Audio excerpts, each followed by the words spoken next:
សួស្តីទាំងអស់គ្នាខ្ញុំឈ្មោះស្រីពៅហើយខ្ញុំគឺជាម្ចាស់អាជីវកម្ម Adore Linen ហើយ Adore Linen គឺជាអាជីវកម្មមួយដែលផ្ដោតទៅលើការកាត់សម្លៀកបំពាក់ផលិតផលសម្រាប់មានតាមផ្សាយហើយនិង custom made សាច់កណាត់របស់យើងឥឡូវហ្នឹងយើងផ្ដោតទៅលើសាច់កណាត់ linen ប៉ុន្តែអនាគតទៅយើងនឹងបរិយាទៅលើសាច់កណាត់ប៉ុន្តែប្រភេទស្រាលហើយនិងប្រភេទធម្មជាតិការចាប់ផ្ដើមអាជីវកម្មមួយពិតជាមានការស្រួលការចាប់ផ្ដើមប៉ុន្តែបើសិនជាយើងចាប់ផ្ដើមហើយយើងចង់ឲ្យវាបន្តទៅមុខទៀតវាមានការពិបាកអញ្ចឹងទៅនៅពេលដែលបងឃើញកម្មវិធីមួយហ្នឹងបងនៅពេលដែលកម្មវិធីមួយហ្នឹងមានជំនួយគ្រប់បែបយ៉ាងទីមួយជំនួយតាក់ទងទៅលើការរៀនទៅតាមផ្នែកអនឡាញហើយមួយទៀតតាក់ទងជាមួយនឹង mentor អញ្ចឹងពេលដែលយើងចាប់ផ្ដើមអាជីវកម្មមួយមិនត្រឹមតែយើងគ្រាន់តែមានគំនិតអាជីវកម្មទេប៉ុន្តែយើងងាយស្រួលនឹងបោះបង់ចោលបើសិនជាអត់មានអ្នកគ្រប់គ្រងយើងពីក្រោយអញ្ចឹងនៅពេលដែលបងឃើញកម្មវិធីហ្នឹងមានរចនាសម្ព័ន្ធល្អអានេះហើយគឺជា motivation មួយដែលបងគិតថា okay give it a go there is nothing to lose អញ្ចឹងទៅបានបងចាប់ផ្ដើម apply ទៅលើកម្មវិធីអរគុណច្រើនតាមពិតទៅមានពាក្យត្រូវនិយាយច្រើនប៉ុន្តែខ្ញុំអត់ដែលសម័យថាខ្ញុំនឹងអាចឈានជើងដល់ថ្នាក់បើកហាងទេព្រោះតាមពិតទៅពេលដែលចាប់ផ្ដើម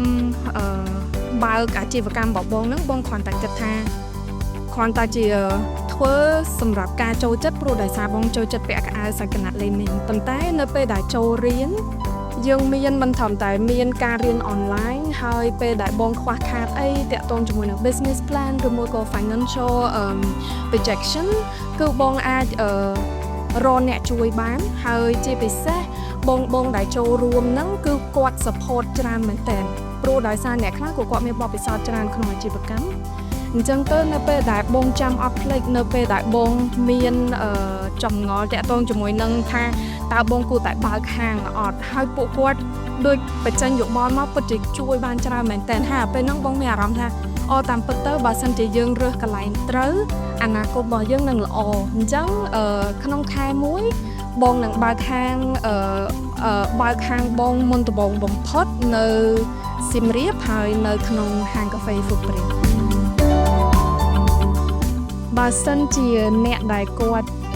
ចាប់ផ្ដើមអាជីវកម្មហើយអាចថាគាត់បើកយូរហើយប៉ុន្តែ